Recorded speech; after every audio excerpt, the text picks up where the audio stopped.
দই কাতলা বানাতে কাতল মাছগুলো প্রথমে ভেজে নিতে হবে। তারপর দই কাজুটাকে পেস্ট করে দইয়ের সঙ্গে মিশিয়ে রাখতে হবে। জিরা, আদা, কাঁচা লঙ্কা, পেঁয়াজ পেস্ট করে নিতে হবে। অল্প পেঁয়াজ কুচি আর লঙ্কা নিতে হবে। আর তেল গরম হয়ে গেলে গরম মশলাগুলো দিয়ে দিতে হবে। গরম মশলা আমার দারচিনি আর লবঙ্গই দিয়েছি, এলাচ ছিল না। তারপর পেঁয়াজ কুচি অল্প দিয়ে হালকা লাল লাল হয়ে এলে তারপর মশলাগুলো দিয়ে দিতে হবে। মশলাগুলো দিয়ে পরিমাণ মতন নুন আর হলুদ দিয়ে ভালো মতন কষাতে হবে। কষানো হয়ে গেলে বাটি ধোয়া জলটা দিয়ে ভালো মতন আবার কষাতে হবে।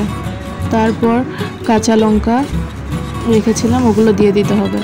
তারপর মশলা আবার অল্প জল দিয়ে কষাতে হবে যত পর্যন্ত কাঁচা গন্ধ না চলে যায়। তারপর কাঁচা গন্ধ চলে গেলে মশলা ভালো মতন ভাজা হয়ে গেলে তারপর পরিমাণ মতন জল দিয়ে দিতে হবে।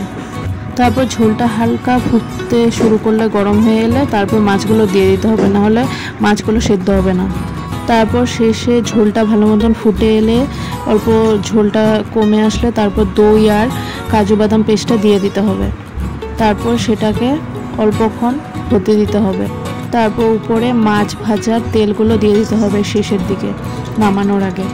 তারপর কাজু বাদামের যে বাটি ধোয়া জলটা ছিল আমি পরে দিতে ভুলে গেছি, গ্যাস অফ করে পরে দিয়েছি, আপনারা আগে দিয়ে দিবেন নামানোর আগে। ব্যাস আমাদের দই কাতলা তৈরি। খেতে কিন্তু ভীষণ অমৃত লাগে, বানিয়ে দেখতে পারেন। ভিডিওটি ভালো লাগলে অবশ্যই লাইক, শেয়ার, কমেন্ট এবং সাবস্ক্রাইব করে দেবেন ইউটিউব চ্যানেল এবং ফলো করে দেবেন।